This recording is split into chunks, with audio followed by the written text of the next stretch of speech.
안녕하세요. 저희가 모일 때마다 기억할 것은 두세 사람이 내 이름으로 모인 곳에 주님이 함께 하시겠다는 그 약속의 말씀입니다. 주님이 함께 하시는 그 이유 하나만으로도 우리가 모일 수 있는 충분한 이유가 됩니다. 오늘 2021년 6월 13일 전도집회 2부입니다. 우리 상반기 마지막 집회, 6월 집회의 그 전날입니다. 이번 집회가 기도로 주님과 함께하는 그런 소중한 기회가 우리 모두에게 되었으면 좋겠습니다. 이 시간 기도로 시작하겠습니다. 우리 가운데 역사하시는 거룩하신 아버지 하나님, 그리스도 예수 안에서 우리를 자녀 삼아주시고 그 보혈의 공로로 우리의 모든 죄를 용서하심을 주님께 감사 찬양을 드립니다. 이 시간도 주의 은혜를 기억하고 말씀 앞에 또 살아계신 하나님 앞에 함께 나왔습니다. 주의 권능과 은혜로 우리 각 사람을 붙잡아 주시고 주의 진리로 가르쳐 주시기를 주님께 기도합니다. 우리 가운데 잘못된 것, 병든 것, 주의 은혜와 능력으로 고쳐주시고 영과 육을 온전케 만들어 주시기를 주님께 기도합니다. 또 우리를 위협하는 코로나 확산으로부터 우리 각 사람을 지켜주시고 주님 안에서 살아가는데 방해가 되지 않도록 지켜주시기를 주님께 기도합니다. 무엇보다 우리의 육신의 가족 모두 영원한 영적 가족이 돼서 주님 앞에 설 수 있도록 우리의 삶을 사용해 주시고 주의 권능으로 함께해 주시기를 주님께 간구합니다. 멀리 선교지 일선에서 수고하시는 선교사님들의 사역과 가정을 위해서도 기도합니다. 주의 권능으로 보존하시며 그 수고가 헛되지 않도록 매일의 삶 가운데 함께해 주시기를 주님께 기도합니다. 이 시간도 마지막 때를 살 수 있는 지혜를 주시고 또 말씀을 통한 권능과 힘을 우리 모두에게 베풀어 주시기를 주님께 간구합니다.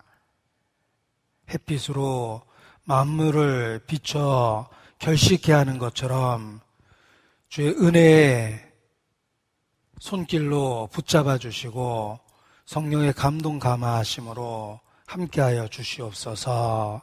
주의 긍휼과 은혜만을 사모하고 기다립니다. 저희를 사랑하시는 예수님 이름으로 기도합니다. 아멘. 네, 성경 마태복음 3장 1절로 4절 말씀을 찾겠습니다. 신약성경 마태복음 3장 1절로 4절 말씀을 제가 읽어드리겠습니다. 마태복음 3장 1절부터 4절까지 말씀입니다. 그때 세례 요한이 이르러 유대 광야에서 전파하여 가로되 회개하라 천국이 가까웠느니라 하였으니 저는 선지자 이사야로 말씀하신 자라. 일렀으되 광야에 외치는 자의 소리가 있어 가로되 너희는 주의 길을 예비하라 그의 첩경을 평탄케 하라 하였느니라. 4절 이 요한은 약대 털 옷을 입고 허리에 가죽띠를 띠고 음식은 메뚜기와 석청이었더라. 예수님의 생애를 직접 기록한 책을 복음서라고 이야기합니다. 예수님과 관련된 소식을 복음이라고 이야기하며 예수님의 생애를 직접 기록한 성경을 복음서라고 표현을 합니다. 성경에는 4개의 복음서가 있습니다. 예수님의 생애를 왜 한 권으로 기록하지 않고 4권으로 구별해서 기록하셨을까? 그 이유를 생각하면서 많은 교훈을 받게 됩니다. 왜 복음서는 4개로 기록되었을까? 동일한 예수님을 여러 관점에서 볼 수 있도록 하기 위해서 하나의 복음서로 기록하지 않고 4개로 나눠서 기록한 것입니다. 자동차를 구입할 때도 자동차 사진을 한쪽 면에서 찍은 단 하나의 사진을 갖고 자동차의 모양을 판단하지는 않습니다. 앞모습은 굉장히 좋은데 혹시 자동차 옆모습이나 뒷모습이 마음에 안 들 수도 있습니다. 그래서 사면에서 촬영을 해서 자동차를 입체적으로 볼 수 있도록 도와줍니다.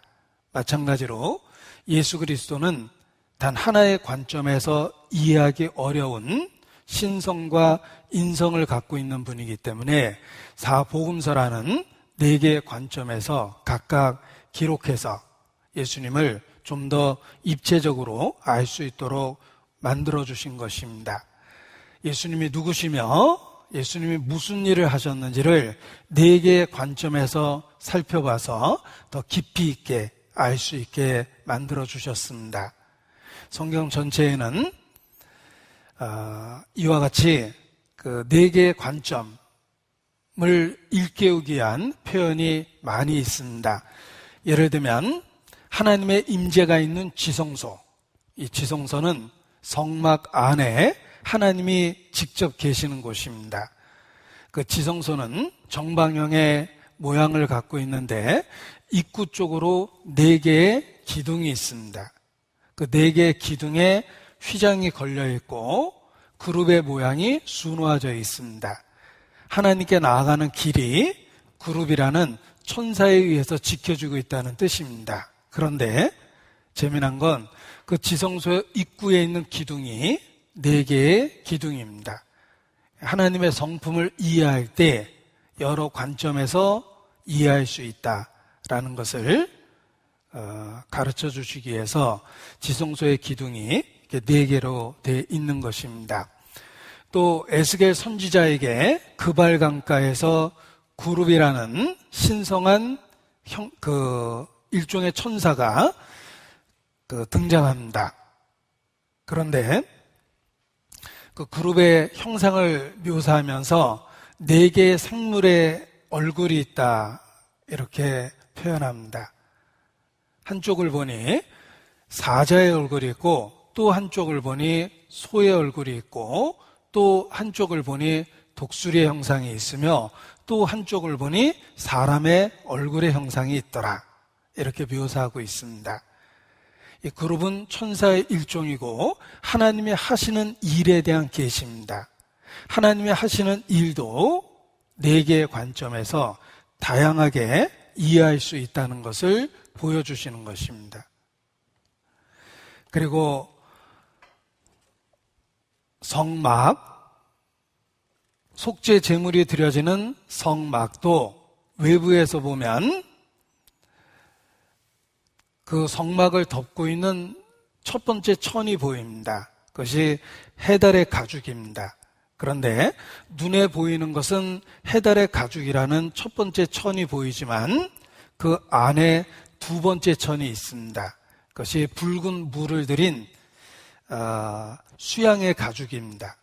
그것이 2번째 천이고 그리고 3번째 천은 흰색의 염소털입니다. 그리고 4번째 털은 세마포로 만든 그 앙장이라고 표현하는 천을 갖고 성막을 덮었습니다. 이 성막을 덮은 천도 하나로 덮지 않고 4겹으로 덮었습니다.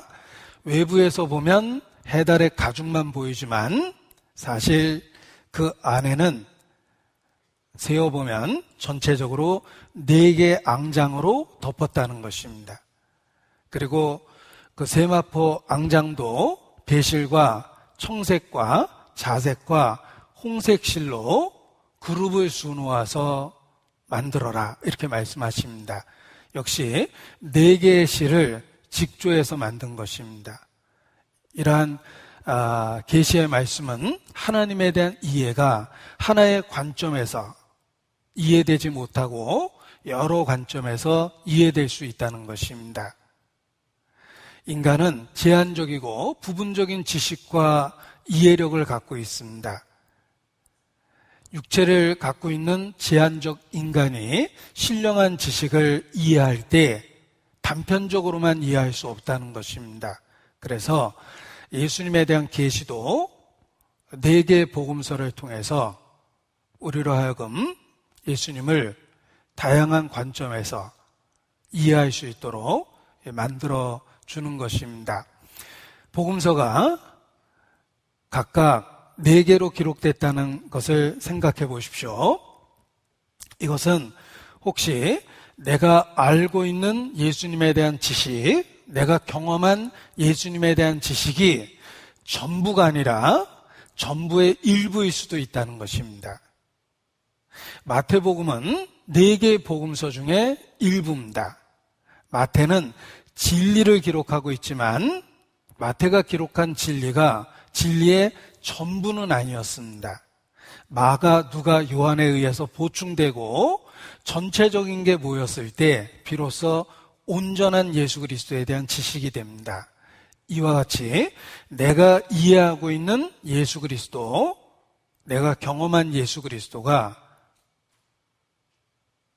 전체적인 진리의 일부일 수도 있다라는 교훈이 되며 경고가 되는 것입니다.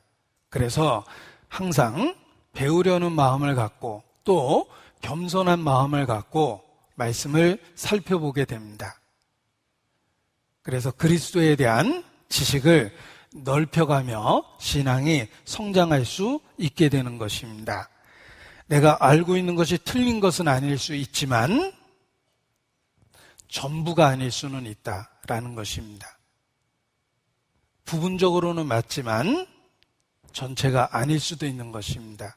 그래서 겸손한 마음을 갖고 계속해서 그리스도를 살펴볼 수 있는 것입니다.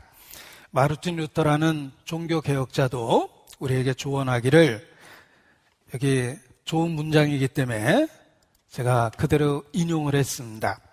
한 번에 모든 교리를 다 가르칠 수 없다면 오늘 하나를 가르치고 내일 또 하나를 가르치라.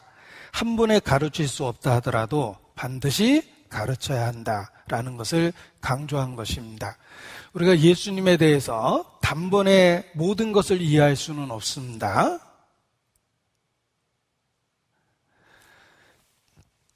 우리가 예수님을 알고 믿고 그리고 끝난 것이 아닙니다. 내가 믿는 그 예수님을 평생에 알아가는 과정이 신앙생활하는 과정이며 그 과정을 통해서 신앙이 성장하고 성숙되며 열매를 맺게 하신 것입니다. 그래서 우리 주 예수 그리스도 그 은혜와 저를 아는 지식에서 자라가라 라고 명령하셨습니다. 저를 아는 지식에서 자라가라. 예수님에 대한 아는 지식을 늘려가는 것이 성장하는 수단과 도구입니다. 중요하니까 역시 여기 요약했습니다. 그리스도를 아는 지식에서 자라가라는 말은 그리스도를 아는 지식의 총량을 늘려가야 된다는 뜻입니다. 그것이 성장할 수 있는 방법입니다. 예수 그리스도 안에는 신성의 모든 충만이 들어있습니다. 더 알아가면 알아갈수록 우리 자신이 모든 면에서 성장하고 성숙할 수 있는 것입니다. 그래서 자라가라 라고 말씀하셨는데 구체적으로 어떻게 자라가느냐? 그리스도를 아는 지식에서 자라가라 라고 베드로후서 3장 18절에 말씀하신 것입니다. 때가 오래되었음에 너희가 마땅히 선생되는 것이 마땅하다. 때가 오래되었음에 우리에게 시간을 주신 것은 그 시간 속에서 지식의 양을 늘려가고 경험을 늘려가면서 선생되라고 시간과 공간과 상황을 주신 것입니다. 그런데 세월은 흘러갔는데 아는 것이 없으면 인생을 낭비한 것이고 신앙이 성장하지 않습니다. 때가 오래됐음에 너희가 마땅히 선생이 되어야 하나 아직도 어린아이와 같도다 라는 책망을 받게 되는 것입니다. 왜 삶의 변화가 없습니까? 혹 성장하지 않기 때문에. 왜 성장하지 않습니까? 단순한 지식을 붙들고 더 이상 알려고 하지 않는 게으름 때문에 그럴 수 있다는 것입니다. 그래서 4개의 복음서는 우리가 알고 있는 예수님에 대한 다양한 관점을 주며 내가 아는 것이 전부가 아닐 수도 있다라는 교훈이 되는 것입니다. 따라서 시간 속에 있는 지금 더욱 그리스도를 아는 지식을 늘려가야 됩니다. 그것이 성장할 수 있는 방법입니다. 부분적인 지식만을 갖고 마치 그것이 지식의 전부인 것처럼 생각하고 더 이상 배우려 하지 않는 사람은 게으른 사람일 뿐만 아니라 어리석은 사람입니다. 그리고 예수 그리스도에 대한 지식을 너무 단순화시켜서 축소하고 단순화되고 축소된 지식만을 갖고 마치 자신이 전부를 안 것처럼 착각한다면 그는 또한 교만한 사람입니다. 틀림없이 삶의 무변화를 경험할 겁니다. 아무런 변화가 없을 겁니다. 생명 있는 모든 것에 하나님의 축복이 있습니다. 생육하고 번성하는 것입니다. 생육하고 번성할 수 있는 방법으로 그리스도를 아는 지식을, 그 총량을 늘려가야 되는 것입니다. 그래서 우리는 매일 성경을 펴고 그리스도에 대해서 살펴보는 것입니다. 우리가 모일 때마다 많은 시간을 말씀을 배우는 데 쓰는 것도 자라가기 위한 열망을 표현한 것입니다. 그리스도를 아는 지식에서 자라가야 됩니다. 여기 J.I. 패커라는 그 노학자의 경고입니다. 온전한 진리로 가장한 절반의 진리는 완전한 비진리다. 부분적으로는 맞지만 전체와 비교했을 때는 문제가 되는 경우가 있습니다. 그래서 그리스도를 아는 지식이 온전해질 수 있도록 우리는 늘 경계하고 늘 배우려는 적극적인 마음을 가져야 되는 것입니다. 부분적인 지식이 전부가 아닙니다. 단순화된 지식이 전체 지식은 아닙니다. 인생 7, 80은 그리스도를 아는 지식에서 자라가도록 하나님의 시간을 주고 기회를 주고 상황을 준 겁니다. 그래서 구원의 연수를 자랑할 때 과연 내가 그리스도를 아는 지식에 있어서도 처음과 비교했을 때 얼마나 달라졌는가를 생각하고 자기 자신을 살펴보는 것이 필요합니다. 마태복음 3장 1절부터 보시겠습니다. 마태복음 3장 1절입니다.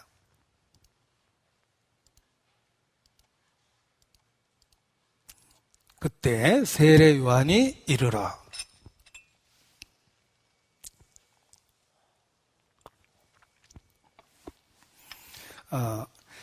이 그때라는 말은 세례 요한은 하나님이 정하신 적절한 때에 하나님의 말씀을 받았고 그리고 적절한 때에 말씀을 전하기 시작했습니다.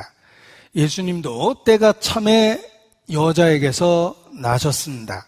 약속된 메시아인데 구속의 역사 속에서 적절한 하나님의 타이밍, 바로 그때 여자에게서 나셨습니다.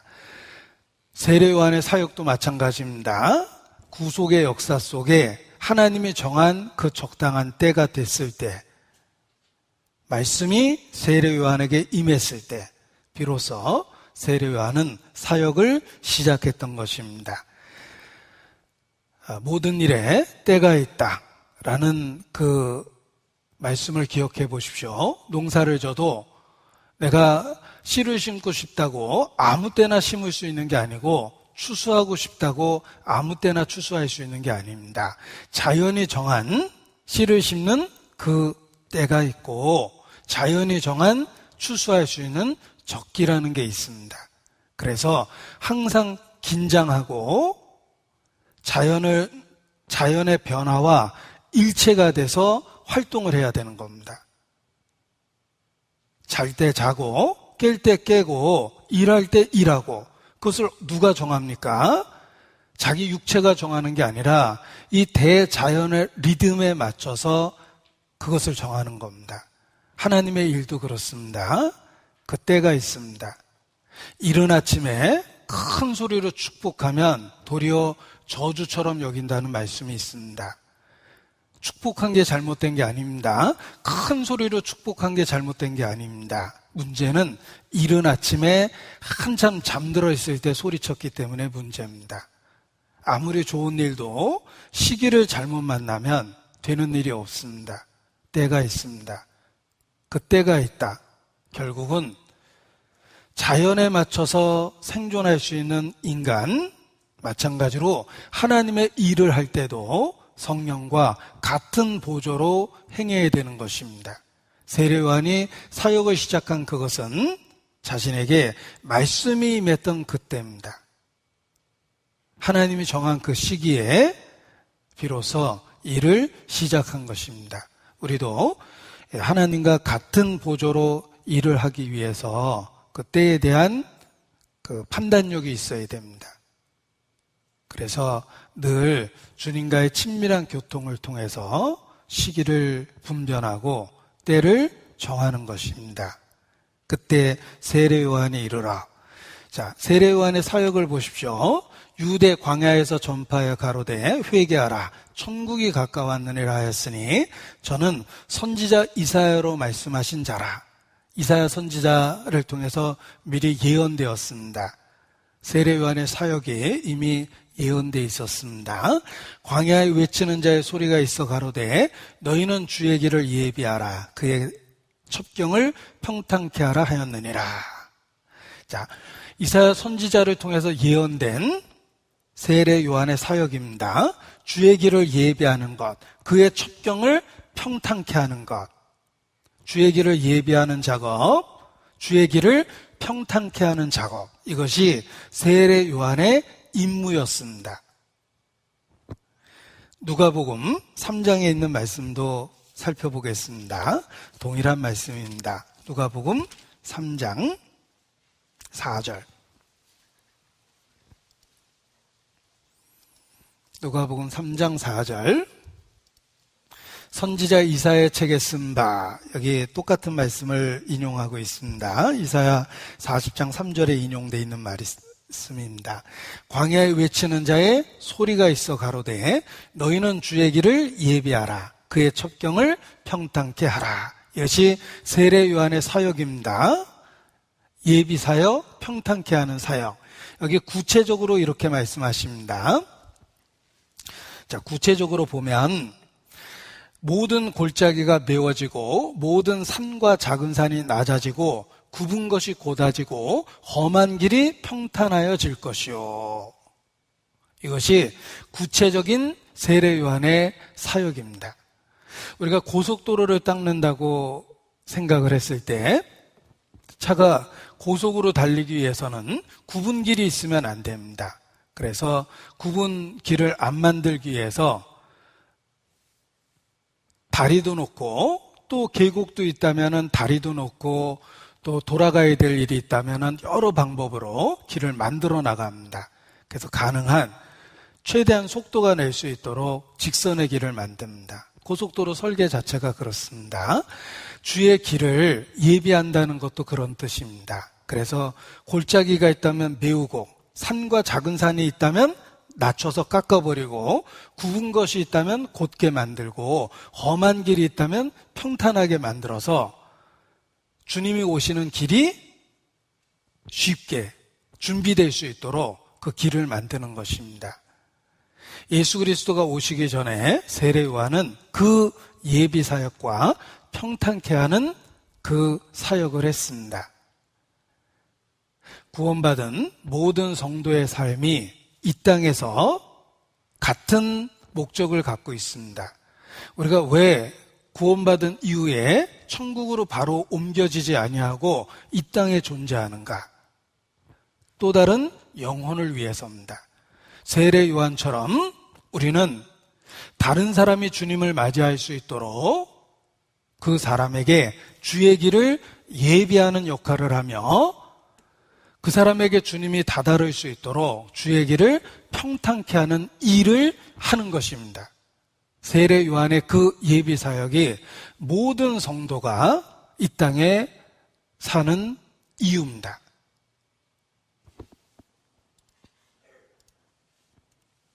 강조하고 싶은 메시지이기 때문에 제가 여기 적어놨습니다. 세례 요한의 삶처럼 이 땅에서의 성도의 삶은 구세주를 위한 예비 사역이다. 세례 요한의 삶처럼 이 땅에서의 성도의 삶은 구세주를 위한 예비 사역이고 평탄케 하는 사역입니다.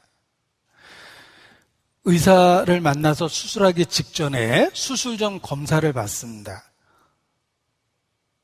바로 수술실에 들어가는 게 아닙니다. 어떻게 어떤 부위를 수술해야 될지를 수술 전 검사를 통해서 확인하고 정하는 것입니다.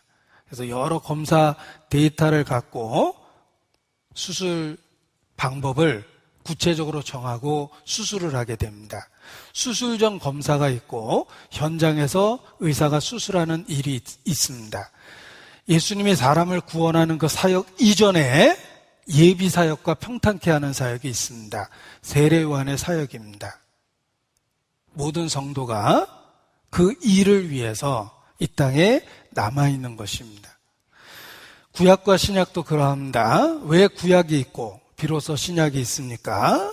구약은 신약에 대한 예비 사역이며 구약은 신약에 대한 평탄케 하는 사역입니다. 그리고 비로소 신약이 주어진 겁니다. 세례 요한도 그러했습니다. 사람들이 주님을 만날 수 있도록 주의 길을 예비하고 평탄케 하는 그 첩경을 평탄케 하는 그 사역을 위해서 세례 요한이 일을 했던 것입니다. 성도도 이 땅에 구원받은 이후에 왜 존재하는가? 결국은 또 다른 영혼을 위해서 우리를 이 땅에 남겨두신 것입니다. 요한웨슬레라는 감리교 그 지도자가 구원받은 이야기를 예로 들어보겠습니다. 요한웨슬레는 영국 사람으로 미국의 선교 사역을 위해서 배를 타고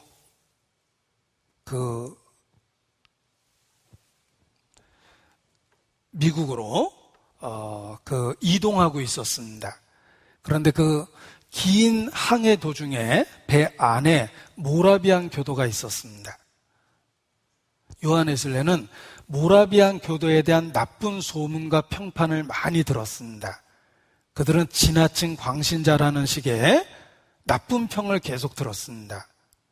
그런데 그 모라비안 교도가 그 배 안에 있었고 그들의 생활하는 모습을 배 안에서 지켜봤습니다.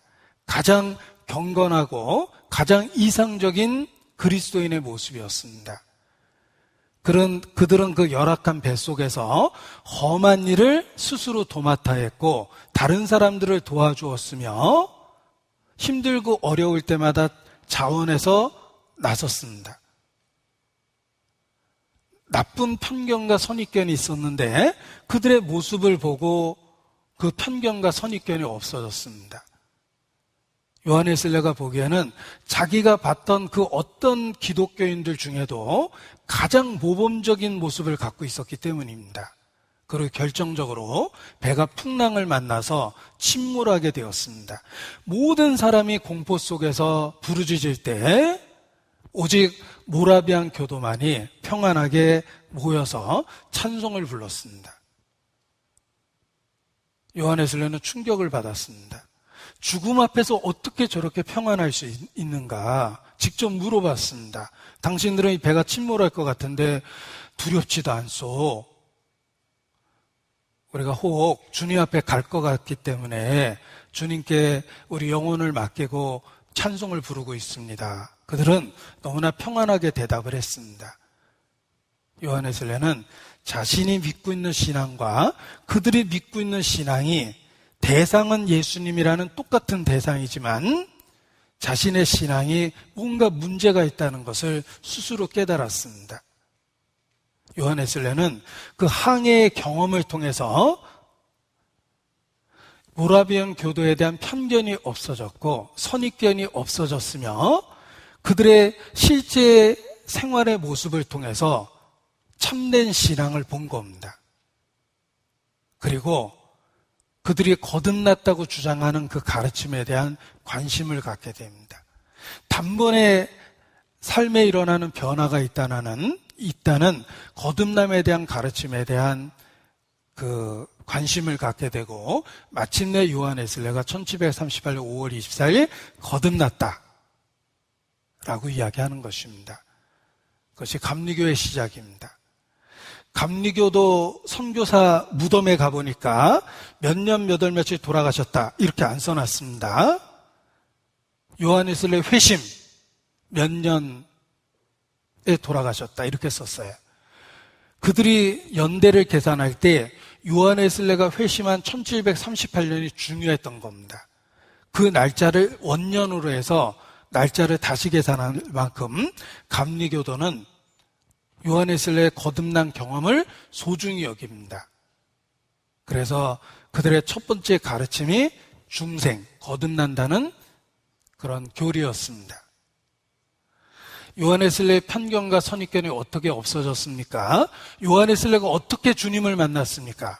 누가 요한의 설례가 주님을 만날 수 있도록 그의 길을 평탄케 만들었습니까? 모라비안 교도입니다. 모라비안 교도의 힘있는 간증과 간증을 뒷받침하는 그들의 변화된 삶,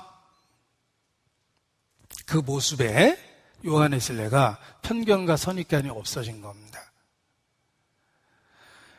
우리가 크리스찬으로 이 땅에 살아가고 있습니다. 우리가 사는 삶 자체가 주의 길을 예비하는 예비사역이며 또 다른 사람이 예수님을 만날 수 있도록 평탄케 하는 사역이 되어야 됩니다. 그것이 우리의 역할입니다. 그래서 너희는 그리스도의 편지다. 너희는 그리스도의 향기다.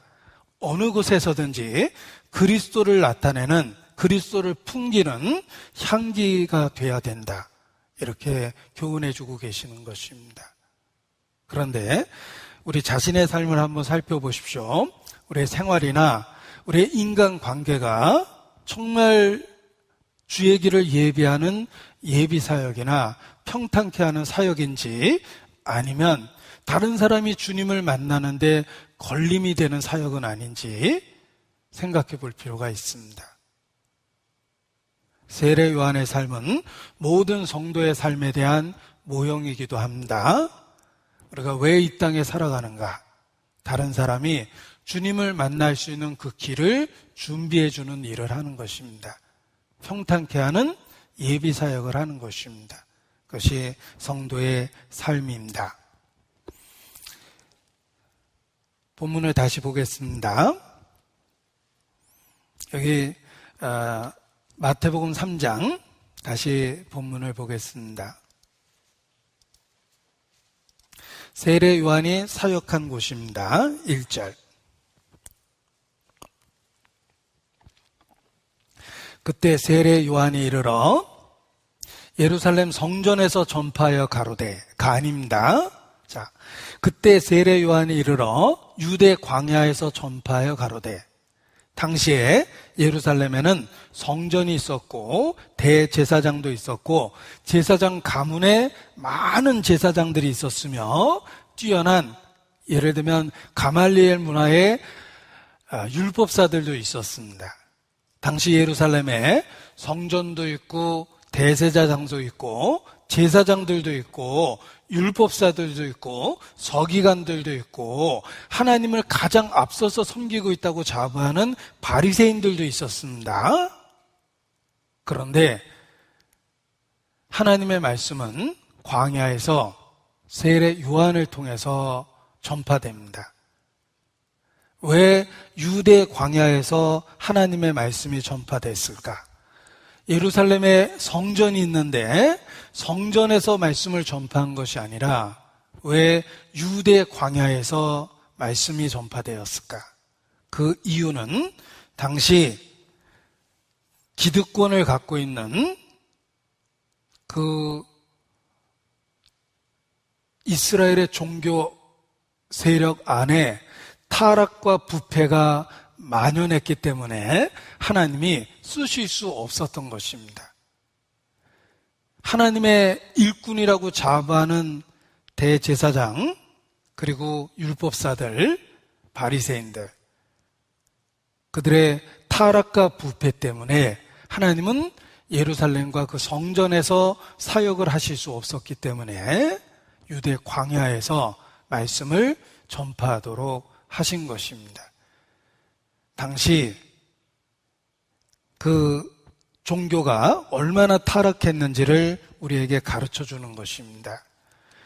선지자들은 거짓을 예언하고 제사장은 자기 권력으로 다스리고 내 백성은 그것을 좋게 여기니 너희가 결국에는 어찌하려고 그러하느냐. 그것이 타락된 종교의 모습입니다.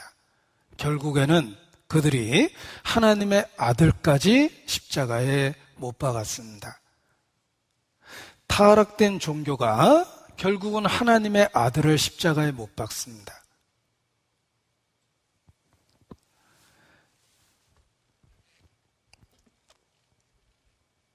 그래서 유대 광야에서 하나님은 새롭게 시작할 수밖에 없었던 것입니다. 성경에 촛대가 옮긴다라는 표현이 있습니다. 하나님의 사역이 하나님이 쓰시는 도구가 옮겨진다는 뜻입니다. 사울에게서 촛대가 옮겨서 다윗에게로 옮겨갔습니다. 왜냐하면 더 이상 사울을 쓸 수 없을 정도로 타락해 갔기 때문입니다. 교회 역사 속에서도 그렇습니다. 기득권을 갖고 있는 예루살렘의 성전 체제가 부패했기 때문에 하나님은 광야에서 사역을 시작하실 수밖에 없었던 것입니다. 이 성경에 성전의 타락, 성전의 부패, 심지어는 성직을 매매하고 심지어는 성전에서 그 살인사건이 일어나고 이런 타락과 부패된 이야기를 살펴보면 그 이야기가 단지 성경에 있는 이야기가 아니라 타락한 기독교 역사 속에 수없이 반복됐던 이야기라는 것을 알 수가 있습니다. 하나님은 여지없이 촛대를 광야로 옮기셨습니다. 우리 자신도 마찬가지입니다. 한때 하나님께 쓰임이 됐다 해서 우리가 계속해서 하나님께 쓰임이 되는 건 아닙니다. 하나님이 계속해서 우리를 쓰실 수 있도록 자신을 준비하고 구별하는 것이 필요합니다. 그렇지 않으면 한때는 쓰임이 됐지만 더 이상 쓰임이 되진 않는 경우도 많이 있기 때문에 그렇습니다. 하나님이 원가지였던 이스라엘도 하나님이 버리시고 이방인을 접붙여서 은혜를 주셨습니다. 역사 속에 그런 일이 많습니다. 자격으로는 첫 번째지만 하나님이 쓰지 못하고 두 번째에 해당되는 것을 갖다 쓰신 경우가 많이 있습니다. 그러한 교훈을 우리 자신에게 적용해서 하나님이 계속해서 쓸 수 있도록 자기를 준비된 일꾼으로 계속해서 예비하는 것이 필요합니다. 한때 일꾼이었지만 더 이상 쓰임받지 못하는 경우도 많이 있기 때문에 그렇습니다. 하나님은 부패하고 타락한 예루살렘 성전에서의 체제를 사용하지 않고 광야에서 세례 요한을 통해서 말씀을 전하도록 하셨습니다. 마태복음 3장 4절입니다. 여기 아주 친숙한 말씀이 보입니다. 이 요한은, 저는 그냥 읽었습니다. 예. 뭐 계시받는 게 계시나 봐요. 예. 아무튼 이 요한은 약대 털옷을 입고 허리에 가죽띠를 띠고 음식은 메뚜기와 석청이었더라. 이 세례 요한의 모습을 보십시오. 이 세례 요한의 외모를 묘사한 이유가 있습니다. 약대 털옷을 입고, 어떤 분은 무스탕 입었다, 이거 명품이다 그러는데, 명품 입었다는 뜻이 아닙니다. 약대 털옷을 입고 허리에 가죽띠를 띠고 음식은 메뚜기와 석청이었다는 말은, 세례 요한의 외모는 사역을 위한 가장 적절한 모습을 가진 것입니다. 자신의 사역에 맞는 그 외모를 취하고 사역에 맞는 음식을 취한 겁니다. 그게 메뚜기와 석청입니다. 세례 요한의 의식주는 철저하게 그의 임무, 사역에 맞춰진 것입니다. 우리가 특수한 임무를 띠는 군인을 생각해 보십시오. 특수 임무를 뜬 제복은 임무에 맞는 용도로 제작됩니다. 물에서 특수 임무를 수행하기 위해서는 체온을 유지할 수 있는 수트를, 특별한 수트를 입어야 될 것입니다. 공중에서 어떤 특별한 임무를 수행해야 될 사람들은 공기가 희박한 상공에서의 그 임무 수행을 위한 그런 장비를 갖춰야 될 것입니다. 마찬가지로 세례 요한은 철저하게 자신의 사역에 맞는 의식주를 취한 것입니다. 그래서 약대 털옷을 입고 허리에 가죽띠를 띠고, 그리고 음식은 메뚜기와 석청을 먹은 것입니다. 그래서 이러한 그 세례 요한의 의식주의 모습을 한 단어로 표현하면 이렇게 표현합니다. 심플 라이프입니다. 예. 사역에 맞춰진 단순한 삶을 산 겁니다. 마라톤을 뛰는 선수가 어떠한 복장을 갖습니까? 예. 빤스 하나 입고 뜁니다. 최소한 것만 입고 뛰죠. 만약 마라토너가 정장을 하고 여러 장식품을 몸에 두르고 뛴다면은 그는 참가하는 데 의미를 둔 사람이지 이기려고 뛰는 사람은 아닐 겁니다.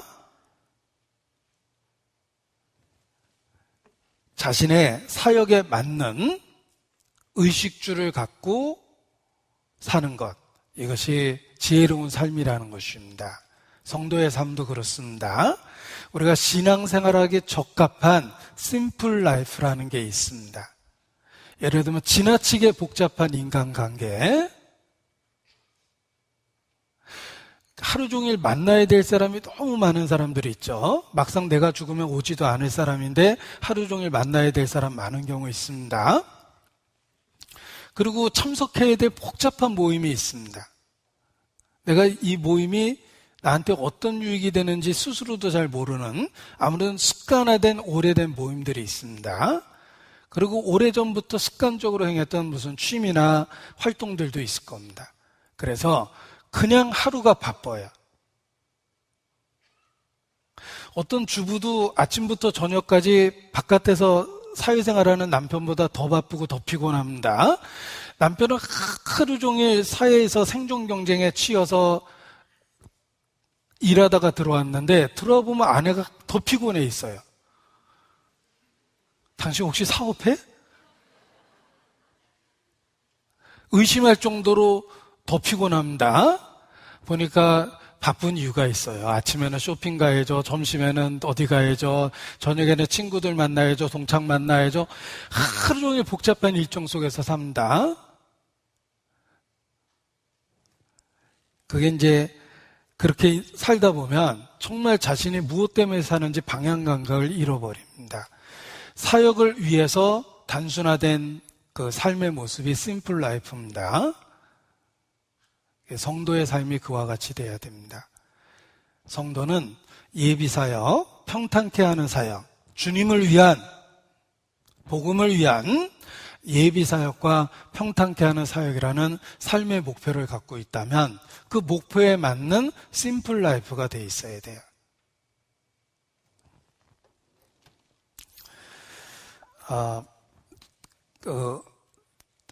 제가 이제 그 짧은 사회 경험 속에서 있었던 일 중에 정말 사회생활이 바쁘더라고요. 아침에 일찍 출근해서 밤에 늦게 퇴근하는데 이해가 안 되는 일이 있습니다. 그렇게 바쁜 일을 하면서도 사우나 가서 낮에 목욕도 하시고 굉장히 바쁘게 일을 하시거든요. 근데 사우나 가서 목욕도 하시고 몸에서 그 사우나 냄새가 벨 정도로 목욕도 하시고 또 점심에 무슨 별미 먹겠다고 1시간 이상 차 몰고 가가지고 그걸 꼭 줄 서서 먹고 1시간 운전해서 또 들어오고 그리고 저녁에 또 퇴근은 거의 12시에 다 하시고 그러시더라고요. 그래서 잘 이해가 안 갔어요.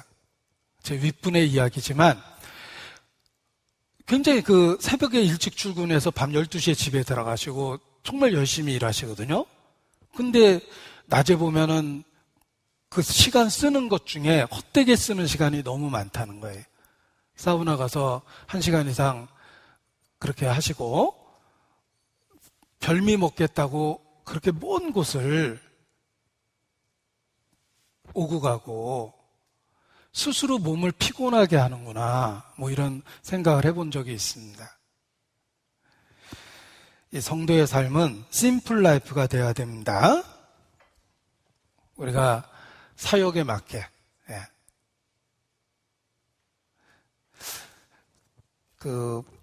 선교 여행 다니다가 아주 불편한 곳에서 자고 아주 박한 음식을 먹을 때가 있습니다. 약간 힘들고 불평이 생기는데 누군가가 한마디 한 게 너무 마음에 와닿아서 그 다음부터 그 말을 되뇌고 있습니다.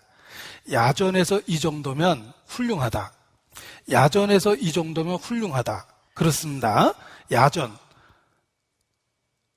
무슨 전쟁터에서 그래도 국물하고 밥 먹으면 되게 잘 먹는 거고 또 전쟁터에서 지붕 치고 그 밑에서 자면은 잘 자는 겁니다. 인생을 치열한 전쟁터라고 비교하고 그리고 또 선교하기 위한 임시 여행이니까 먹는 게 박해도 야전이니까 이 정도면 괜찮다. 또 잠자리가 엄청나게 불편해서 잠을 다 설쳤지만 야전이니까 우리가 지금 치열한 영적 전투에서 야전에 있는데 그래도 체온 유지하고 잘 거 다 잤는데 잠자리가 불편하다고 불평하면 안 되겠다. 야전인데 이 정도면 훌륭하다라는 말이 굉장히 이렇게 공감이 됐습니다. 그리고 일상에서도 약간 힘들 때는 내가 사는 7, 80의 인생을 야전이라고 생각하는 겁니다. 어차피 치열한 삶을 살다가 영원한 세계로 옮길 텐데 야전에서 이 정도면 훌륭한 겁니다. 그래서 상황에 대한 만족을 하고 복잡한 일을 만들면 안 되겠다. 사역을 방해하는 복잡한 일은 정리해야 되겠다. 심플 라이프. 이것이 크리스천 라이프다. 라는 생각을 해봅니다. 그래서 텃밭 가꾸는 건 좋지만 그 병원 다닐 정도로 무리한 노동으로 병원 다닐 정도의 텃밭은 빨리 분양하는 게 좋을 것 같아요. 예. 그래서 심플 라이프가 크리스찬의 라이프가 돼야 된다라는 그 이야기를 드리고 싶습니다. 자, 세례요한의 메시지를 한번 보도록 하겠습니다. 세례요한의 메시지는 단순하고 분명합니다. 2절, 회개하라. 천국이 가까웠느니라. 자, 이것이 세례요한의 메시지며 사실 성경 전체의 메시지입니다. 신구약의 메시지를 한 문장으로 요약하면 회개하라. 천국이 가까웠느니라. 이렇게 요약할 수 있습니다. 예수님도 사역을 시작하면서 자신의 메시지를 한 문장으로 표현하셨습니다. 마가복음 1장 찾겠습니다. 마가복음 1장 14절 15절.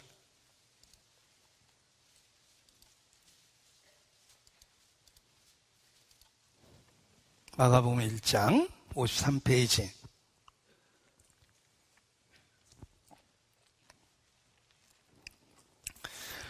요한이 잡힌 후 예수께서 갈릴리에 오셔서 하나님의 복음을 전파하여 가라스되, 자, 하나님의 복음을 전파하여 가라스되, 그 내용을 한 문장으로 요약하면 때가 찼고 하나님의 나라가 가까웠으니 회개하고 복음을 믿으라 하시더라.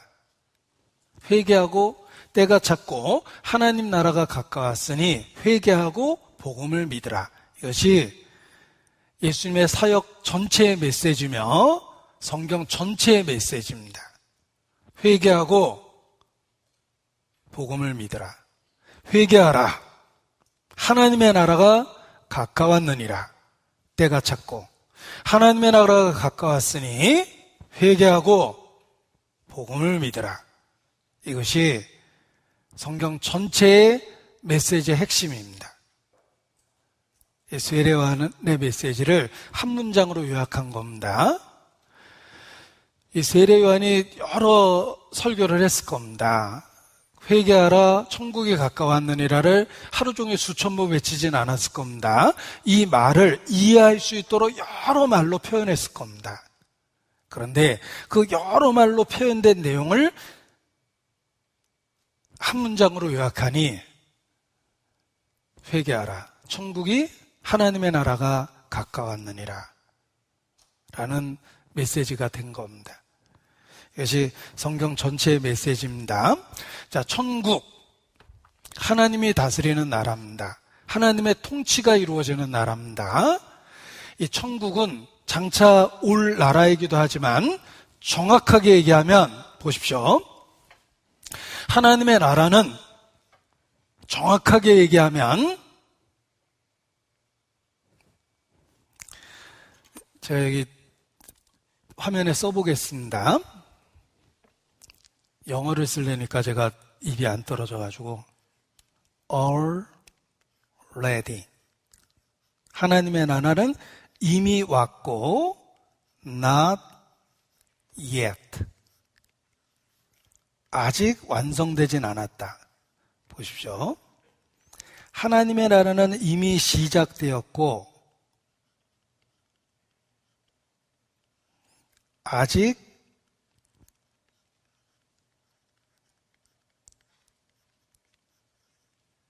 완성되지 않았다. 이게 현재 천국, 하나님의 나라에 대한 가장 정확한 표현이라고 이야기합니다. already, not yet. 그 사이에 있다 그래요. 하나님의 나라는 이미 시작됐습니다. 하나님의 나라가 여기 있다 저기 있다 할 것이 아니니 너희 가운데 있느니라. 이미 예수 그리스도를 통해서 이미 시작된 거예요. 그런데 not yet, 아직 완성되진 않은 겁니다. 그래서 가까이 오고 있다고도 표현할 수 있는 거예요. 주께서 임하시느니라. 다가오고 있는 거예요. 그래서 하나님의 나라, 하나님의 통치가 이루어지는 세계는 이미 시작된 것입니다. 그리고 아직 완성되진 않았지만 그 과정 속에 우리가 지금 들어있는 겁니다. 우리가 예수님을 믿음으로 말미암아 그 하나님의 나라에 참여해서 들어와 있는 거예요.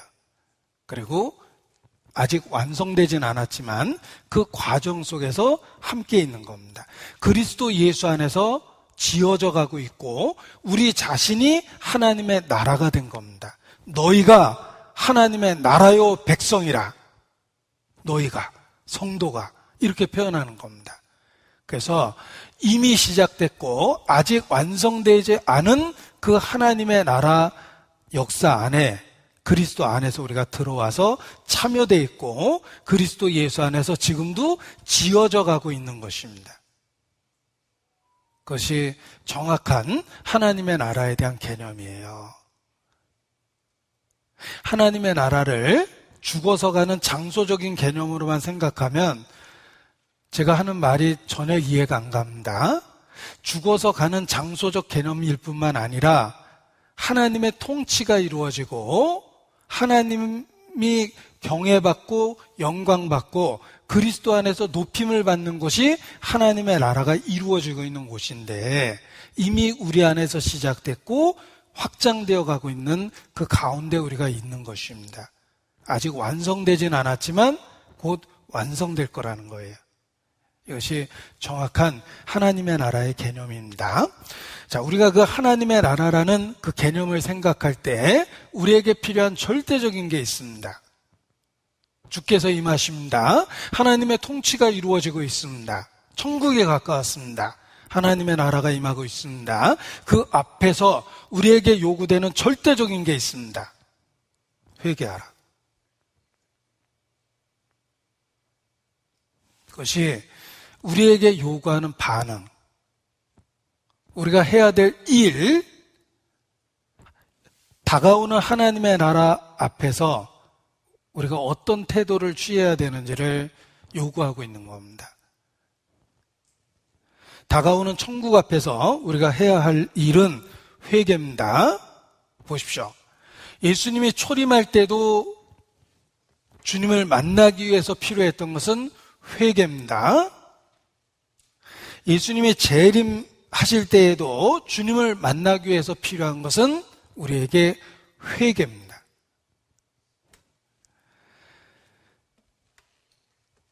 회개는 하나님의 나라가 임하는 그 사실 앞에 우리가 해야 될 반응이에요. 그래서 구약에도 마지막 경고하시면서 메시아의 세계가 도래할 것이다. 메시아의 나라가 도래한다라는 말씀 앞에서 요구하시는 것은 회개입니다. 그래서 선지 엘리야를 보내겠다고 말씀하신 겁니다. 엘리야의 메시지가 회개이기 때문에 그렇습니다. 말라기서 3장입니다. 말라기서 3장 1절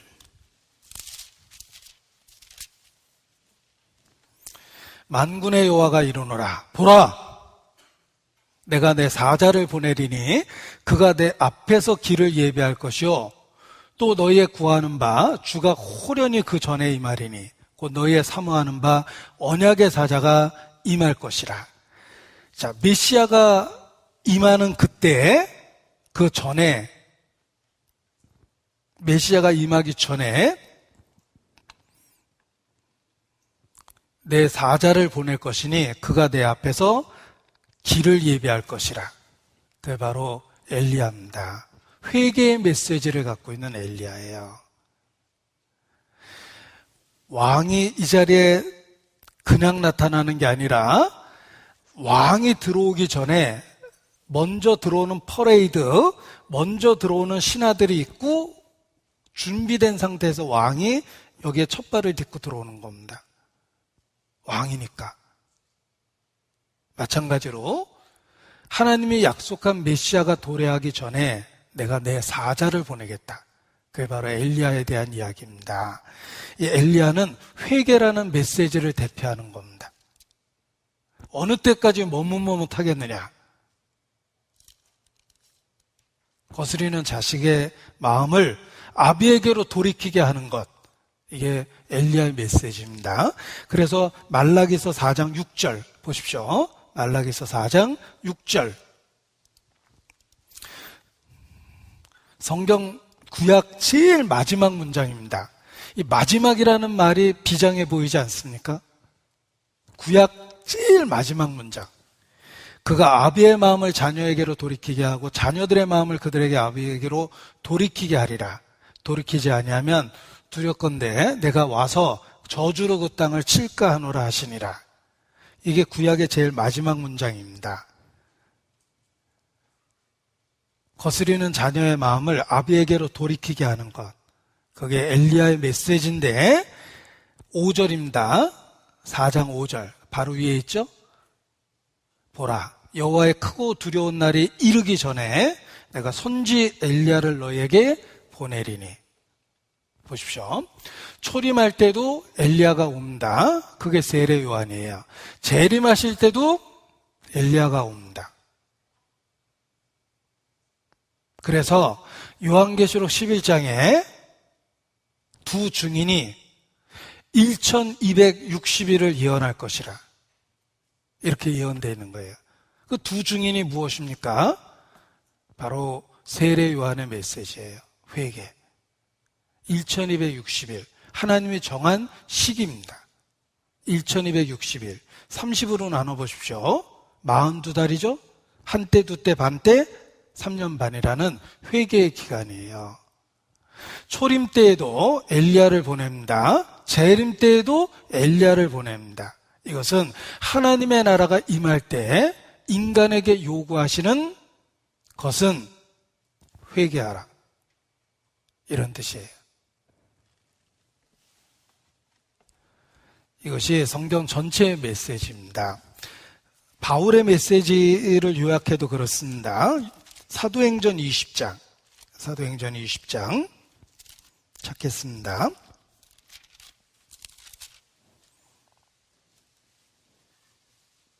사도행전 20장.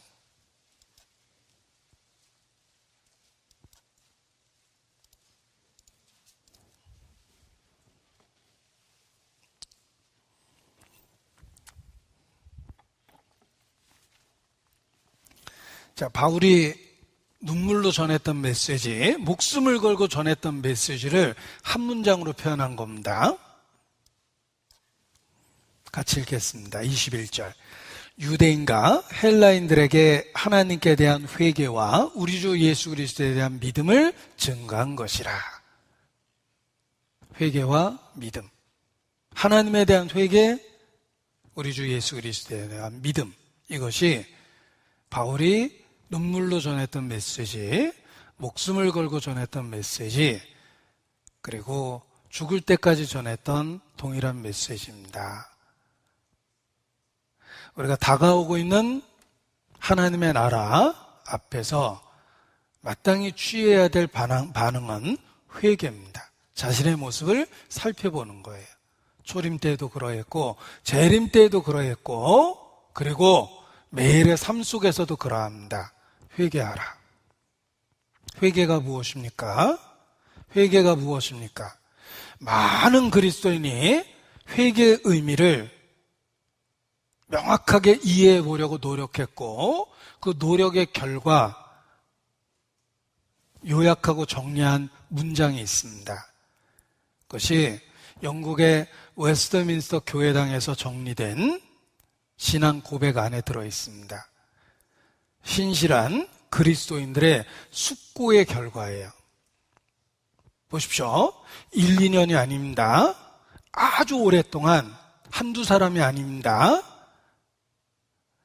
신앙의 진실성을 입증한 수없이 많은 사람이 의논해서 회개라는 명확한 의미를 성경적으로 정의한 겁니다. 그걸 무시하는 건 어리석은 사람입니다. 그 웨스트민스터 신앙 고백의 회개의 정의를 제가 보여드리겠습니다. 자신이 그렇게 회개한 사람인지 한번 생각해 보십시오. 꽤 긴 문장이지만 보여드리겠습니다. 웨스트민스터는 영국의 교회당 이름입니다. 유서 깊은 교회당의 이름이며, 신앙 고백은 많은 그리스도인들이 오랜 시간 의논해서 성경적인 회개의 의미를 한 문장으로 요약한 겁니다. 왜? 횡설수설하지 않도록, 사람마다 다르게 가르치지 않도록 요약을 해본 겁니다. 제가 일단 읽어봅니다. 회개를 통해 죄인은 하나님의 거룩한 성품과 의로운 성품과는 정반대되는 자신의 죄의 위험성은 물론 그 더러움과 혐오스러움을 직시함에 따라, 그리고 회개하는 자에게 그리스도 안에서 베푸시는 하나님의 자비를 깨닫고서 자신의 죄에 대해 슬퍼하고 그것을 미워하며 그 모든 것으로부터 하나님께로 돌이키고, 또한 하나님의 계명의 모든 법도 안에서 그분과 동행하려고 노력한다. 이 회개가 성경적으로 이루어지면 적어도 이런 내용으로 이렇게 돼야 된다. 뭐 이런 내용입니다. 이게 이제 긴 문장이기 때문에 얼핏 이해가 안 되는데 분석을 해보겠습니다. 보십시오. 여기에 명확하게 하나님의 두 가지 속성이 드러납니다. 하나님의 의롭고 거룩한 속성과 하나님의 사랑과 자비의 속성이죠. 보십시오. 하나님의 거룩한 성품과 의로운 성품, 그와 정반대되는 모습이 우리에게 있다는 거예요. 보십시오. 나는 이 땅에 붙어 있습니다. 보십시오. 내가 이 땅에 이렇게 딱 붙어 있는데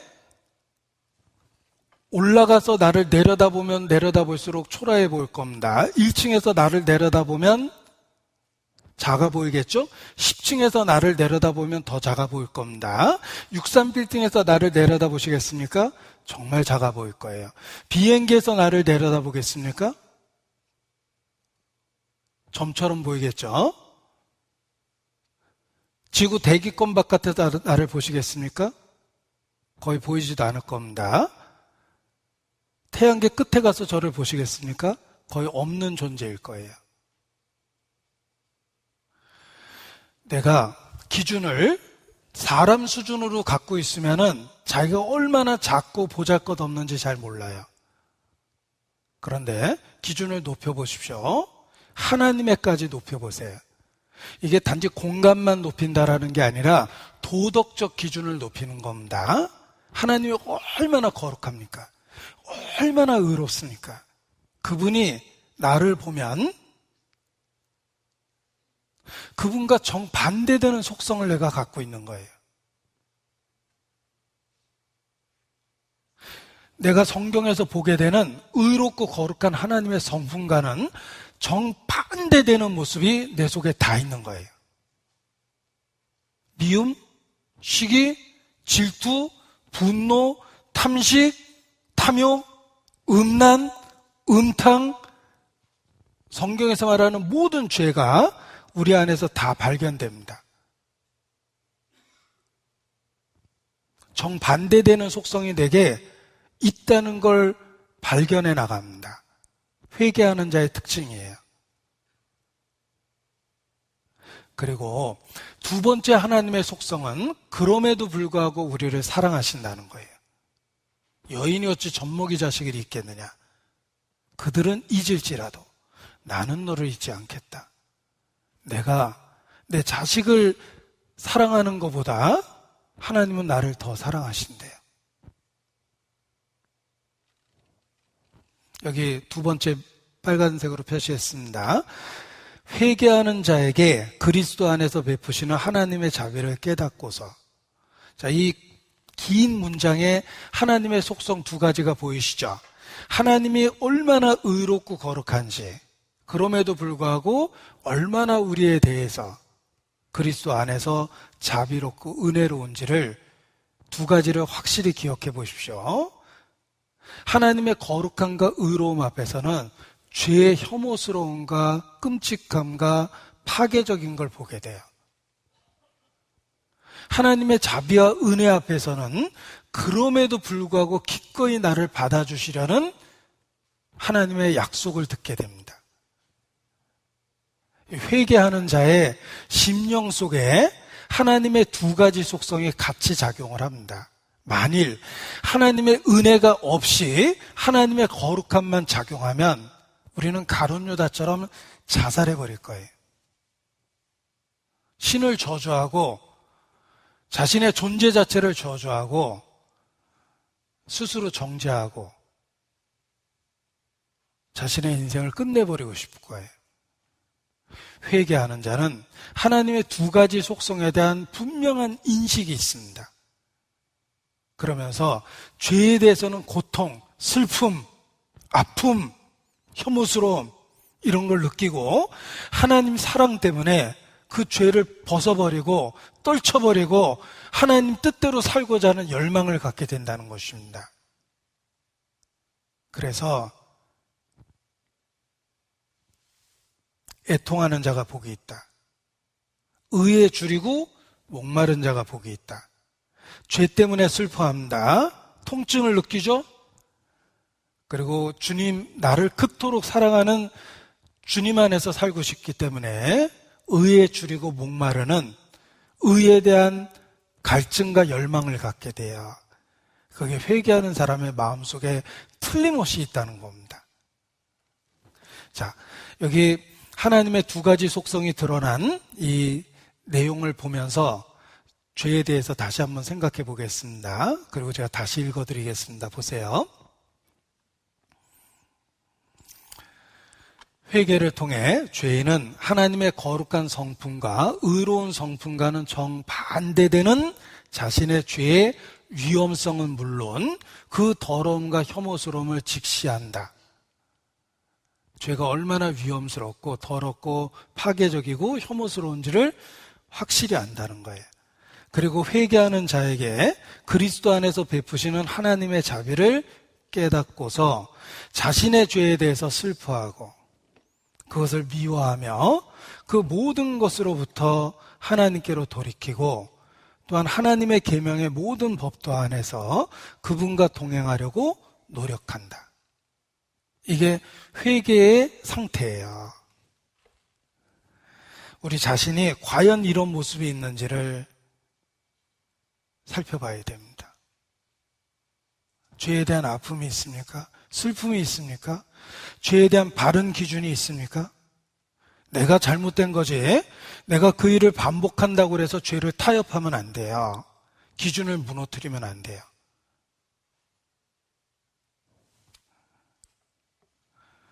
자신의 죄에 대한 슬픔이 있어야 되고, 죄를 거부하려는 의지가 있어야 되고, 주님 안에서 살겠다는 결단이 있어야 돼요. 그것이 회개의 참된 상태입니다. 그 상태를 갖고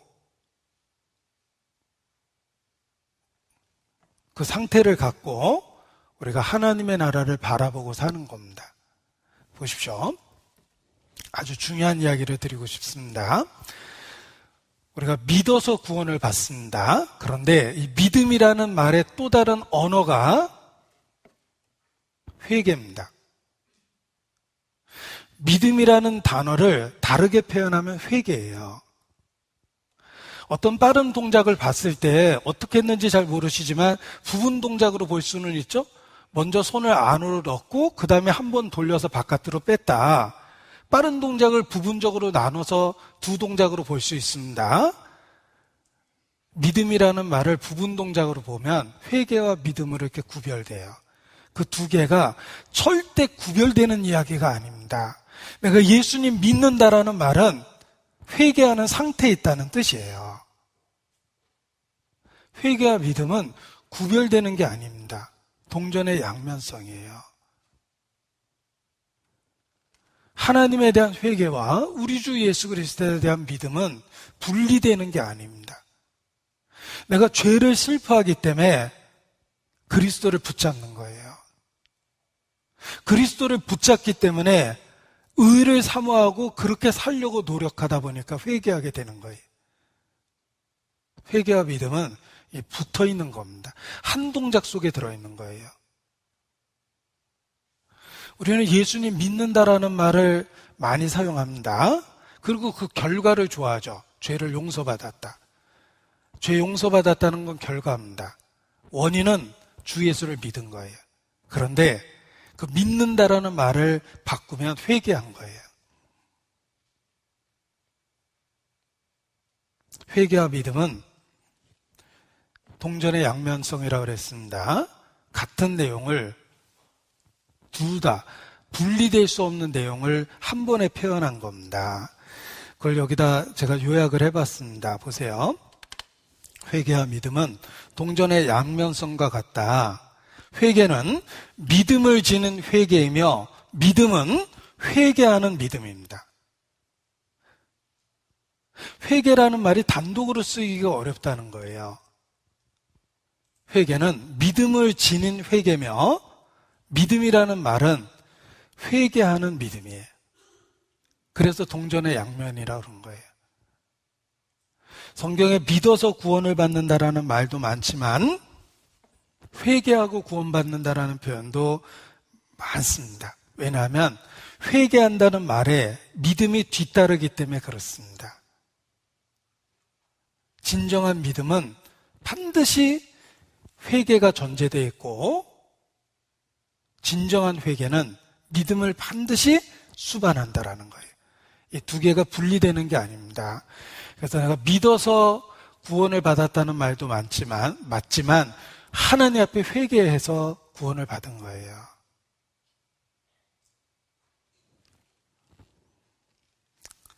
다시 한번 보겠습니다. 회개와 믿음은 동전의 양면성과 같고, 회개는 믿음을 지닌 회개이며 믿음은 회개하는 믿음이다. 죄를 미워하고 죄에서 벗어나려는 갈망과 함께 그리스도 안에서 주시는 하나님의 자비에 대한 믿음을 함께 갖는 거예요. 회개와 믿음을 함께 갖는 것입니다. 스가랴 12장, 성령을 주신다라는 표현도 그런 뜻입니다. 스가랴 12장, 구약성경 스가랴 12장입니다. 말라기 앞에 있습니다. 스가랴 12장 10절, 스가랴 12장 10절입니다.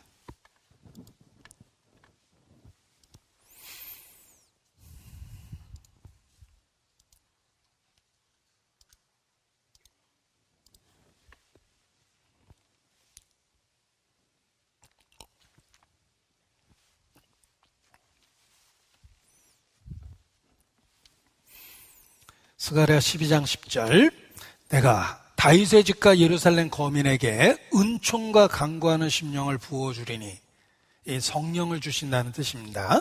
은총과 간구하는 심령을 부어주리니 그 결과가 무엇인지 보십시오. 그들이 그 찌른 바 그를 바라보고 그를 위하여 애통하기를 독자를 위하여 애통하듯 하며 그를 위하여 통곡하기를 장자를 위하여 통곡하듯 하리라. 애통, 통곡이라는 말이 반복적으로 나옵니다. 성령을 받으면 은총과 간구하는 심령을 부어주셔요. 성령이 은총과 간구하는 심령이에요. 그래서 죄에 대한 애통과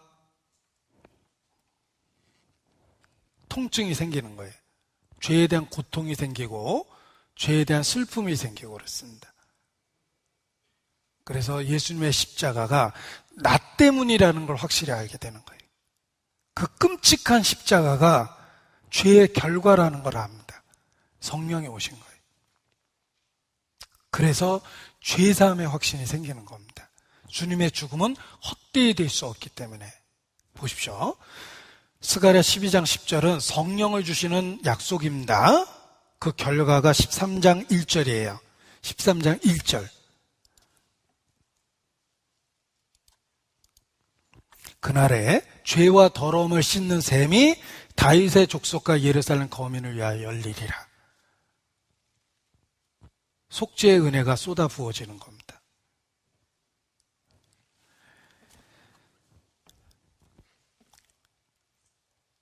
그래서 여기 그 핵심을 제가 요약을 해봤습니다. 믿음에는 회개가 들어있다. 내가 믿는다라는 말은 회개하고 믿는 거예요. 그 개념이 진정한 믿음 안에 회개라는 개념이 들어있는 겁니다. 회개했기 때문에 믿는 거예요. 그래서 성경에는 믿어서 구원 얻는다는 표현하고 회개해서 구원 얻는 표현하고 같이 있는 겁니다. 왜냐하면 믿는다라는 단어만 써도 회개라는 개념이 들어있기 때문에, 또 회개해서 구원 얻는다고 쓴 이유는 회개라는 단어만 써도 그 안에 믿음이 수반되기 때문에 회개하고 구원을 받는다, 이렇게 표현을 한 겁니다. 누가복음 24장, 누가복음 24장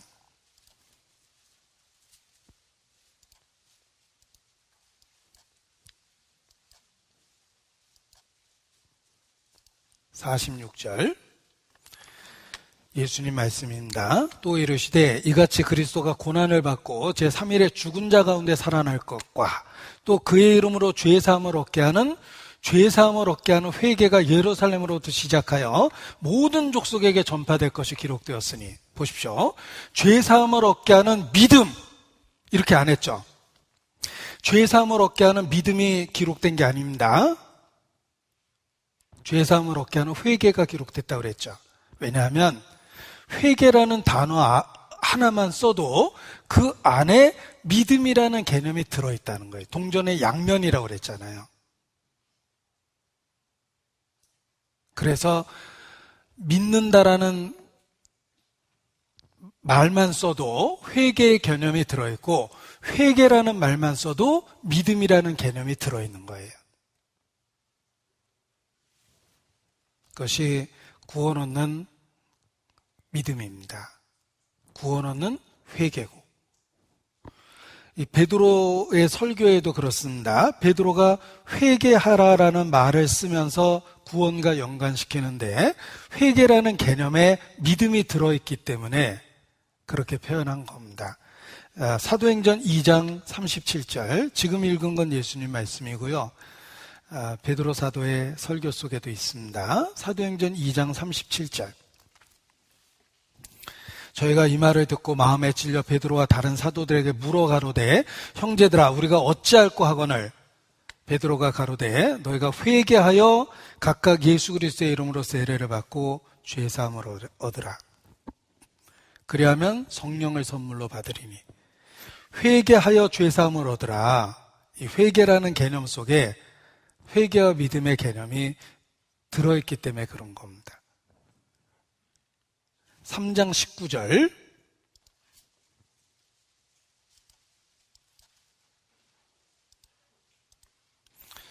그러므로 너희가 회개하고 돌이켜 너희 죄 없이함을 받으라. 자, 믿고 죄 없이함을 받으라 이렇게 표현하나, 회개하고 죄 없이함을 받으라 라고 표현하나, 이게 말장난하는 게 아니라는 거예요. 믿는다라는 말에도 회개의 개념이 들어있고, 회개의 개념에도 반드시 믿음이 수반된다는 뜻입니다. 그것이 성경적인 개념이에요. 이 둘을 분리시키면 안 된다는 뜻입니다. 그래서 믿음에는 회개가 들어있다라고 표현한 거고, 회개와 믿음은 동전의 양면성이다 라는 것입니다. 뭐 사람으로 치면 제 정면 사진 보고 저거 서도석이다. 근데 제 뒷모습 보고 저건 서도석 아닌데 그러면 안 되죠. 뒷모습이나 앞모습이나 다 똑같은 사람을 찍은 거잖아요.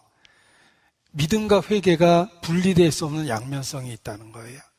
그래서 회개하라 천국이 가까이 왔다라는 말에, 우리가 하나님의 나라가 임한다라는 개념 아래 우리의 반응은 반드시 회개가 돼야 되는데, 이게 초림과 재림 때뿐만 아니라 성도의 삶 속에서도 마찬가지예요.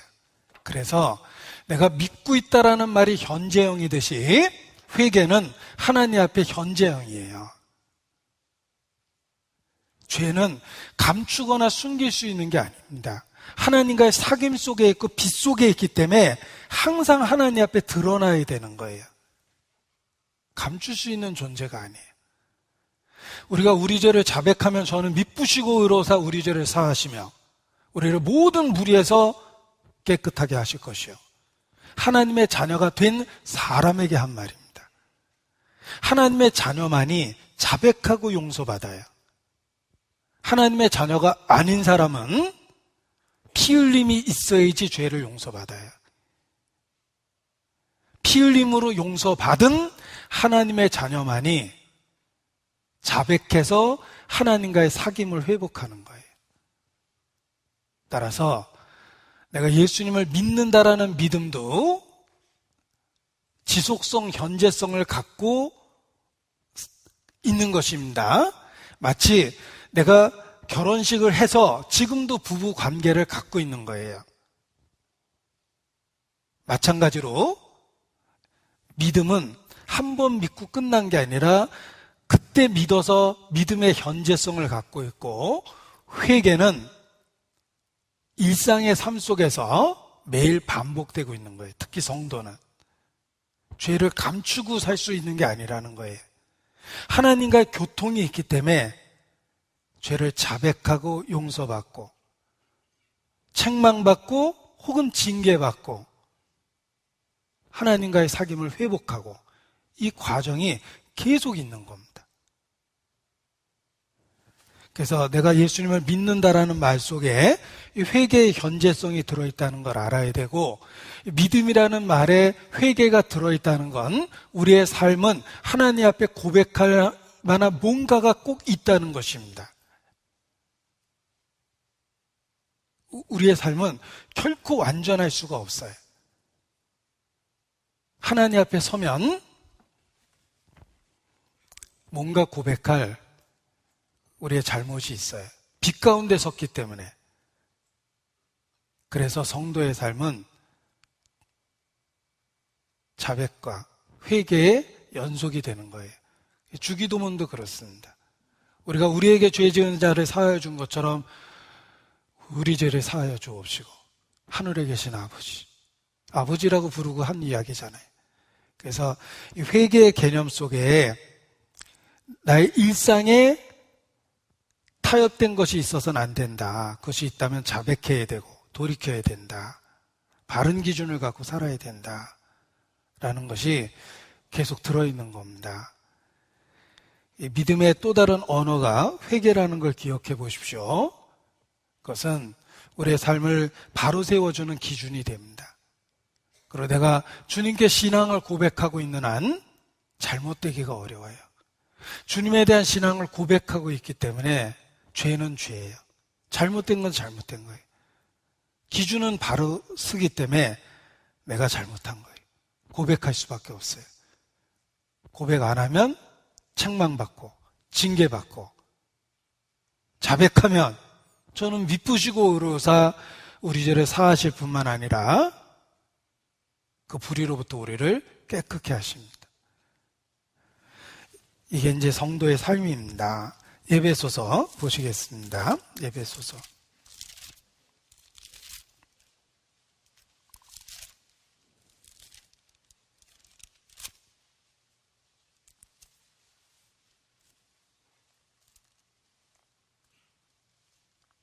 에베소서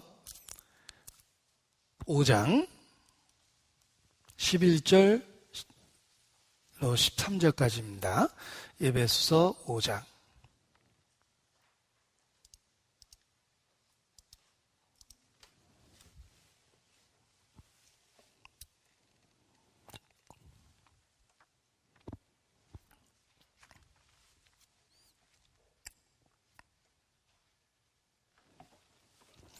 너희는 열매 없는 어둠의 일에 참여하지 말고 도리어 책망하라.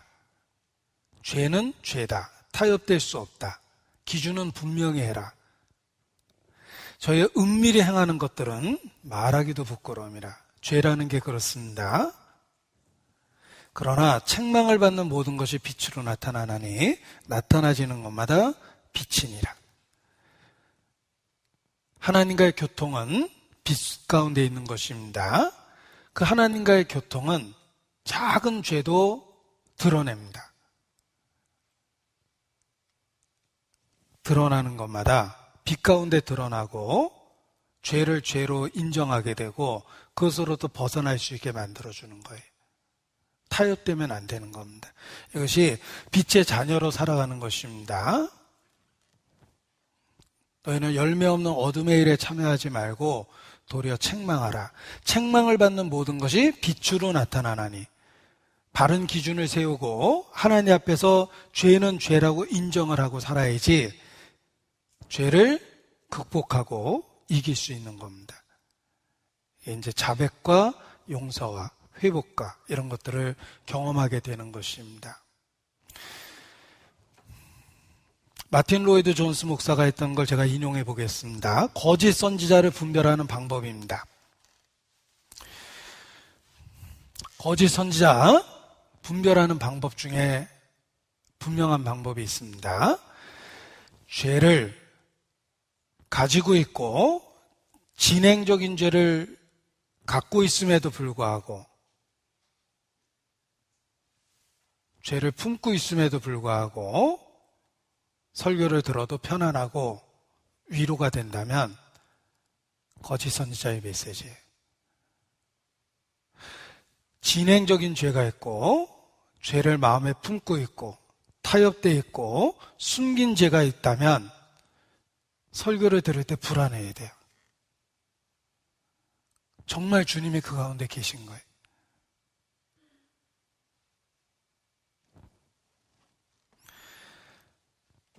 죄를 현재형으로 반복해서 지으면서도 위로받을 수 있다면 하나님과의 단절입니다. 뭔가 큰 문제가 된 거예요. 죄가 들어오는 순간부터 그리스도인에게는 평강이 흔들리고 불안함이 생기고 불편하고 통증이 시작돼. 영적 통증이 시작돼서 죄가 커지면 커질수록 통증이 커져요. 그래서 정상적인 그리스도인의 생활을 하기가 어려울 정도로 통증이 느껴져요. 영적 통증이. 그것은 정말 주님이 나와 교통하고 있다는 증거입니다. 그래서 죄를 자백하고 버리게 만들어줍니다. 자, 믿음은 현재형입니다. 믿음의 또 다른 언어는 회개라고 그랬습니다. 내가 올바로 믿고 있다는 말은 바른 기준을 갖고 빛 가운데 하나님과 교통하며 죄를 죄로 인식하고 죄에 대한 고통과 슬픔을 느끼고 의를 사모하고 의롭게 되고자 하는 열망을 갖고 그렇게 살고자 노력하는 상태, 이것이 회개하는 상태입니다. 그것이 성령이 교통하고 있는 상태입니다. 그래서 회개하라가 구원받지 않는 사람에게만 주는 메시지가 아니라는 걸 아셔야 돼요. 그래, 매일의 삶 속에서 하나님 앞에 나아갈 때마다 자기 자신을 살펴보고 숨긴 죄가 없도록 만들어주는 메시지가 바로 회개하라는 메시지며, 우리가 고백하는 믿음의 또 다른 동전의 양면성처럼 또 다른 표현이 회개다라는 것입니다.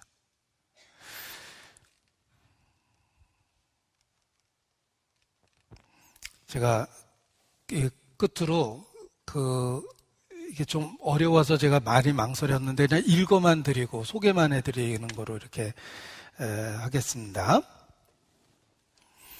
어떻게 우리가 그리스도께서 값을 치르신 구속의 참여자가 되나요? 이 문장이 이렇게 헷갈리는 이유는 제가 영어식으로 써놔서 그렇습니다. 어떻게 우리가 참여자가 되나요? How are we made partakers of the redemption? 그리스도께서 값을 치르신 구속에 The redemption purchased by Christ. 이렇게 영어를 갖다가 다시 우리말로 쓰면 이렇게 이상해지는데 보십시오. 어떻게 우리가 그리스도가 값을 치르신 구속에 참여자가 되나요? 가만히 있으면 됩니까? 믿는다는 게 무슨 뜻입니까? 그거를 고민 끝에 정리한 내용입니다.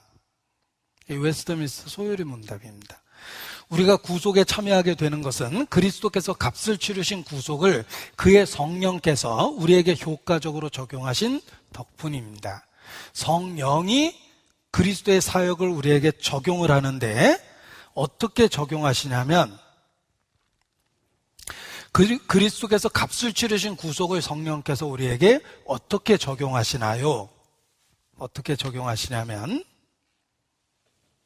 성령께서 그리스도께서 값을 치르신 구속을 우리에게 적용하시는 것은 우리 안에 믿음을 일으키시고 그렇게 해서 효과적인 부르심으로 우리를 그리스도와 연합시키시는 것입니다. 효과적인 부르심은 무엇인가요? 이게 그 의문에 대한 계속 답을 주고 있는 겁니다. 효과적인 부르심이란 무엇인가요? 효과적인 부르심은 하나님의 영이 하시는 일인데 우리로 우리 죄와 그 죄의 비참함을 납득하게 하시고 그리스도의 지식으로 우리 마음을 조명하시고 우리의 의지를 새롭게 하시며 그분이 우리를 설득하며 복음 가운데 값없이 주시는 예수 그리스도를 기꺼이 받아들이는 것을 가능하도록 하십니다. 성령께서 오셨다라는 증거는 죄가 심히 죄되게 만들고 그리고 그리스도께서 이루신 그 은혜를 자신의 것으로 받아들일 수 있도록 이렇게 마음에 인도하신다는 겁니다. 그래서 우리가 마음에 믿어졌다, 깨달아졌다, 정말 이젠 알겠다라고 표현하는 것이 그리스도의 그러니까 성령의 효과적인 부르심의 결과라는 거예요. 그 성령은 우리 안에 계속 계십니다. 그래서 죄를 절대 타협하지 않으세요. 죄는 죄다. 빛 가운데 책망하세요. 우리에게 요구하시는 건 회개예요. 죄를 죄로 인정하고 하나님 앞에 자백하고 버려야 되는 거예요. 그러면 성령은 기꺼이 그리스도 안에서 사귐을 회복하시고 그 죄로부터 벗어날 능력을 주시고 우리를 보호하고 인도하십니다.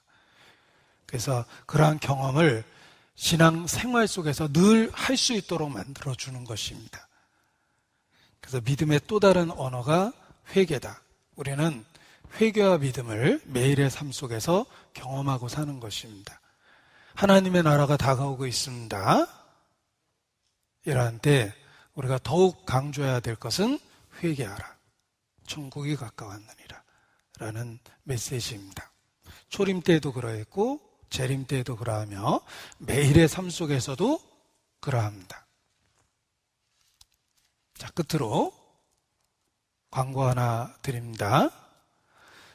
시간 좀 내주오 갈 데가 있어 거기가 어디요? 전도 집회. 네, 내일부터 전도 집회가 있습니다. 네, 기도하시겠습니다. 아버지 하나님, 소망 없었던 저희가 그리스도 안에서 하나님을 아버지라 부르며 날마다 살 수 있도록 붙잡아 주시는 것 주님께 감사를 드립니다.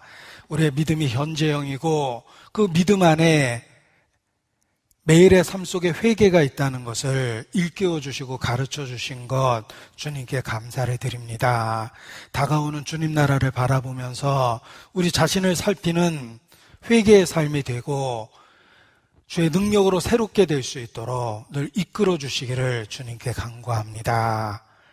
주님을 기쁨으로만 만날 수 있도록 우리의 모든 삶을 다스려 주시옵소서.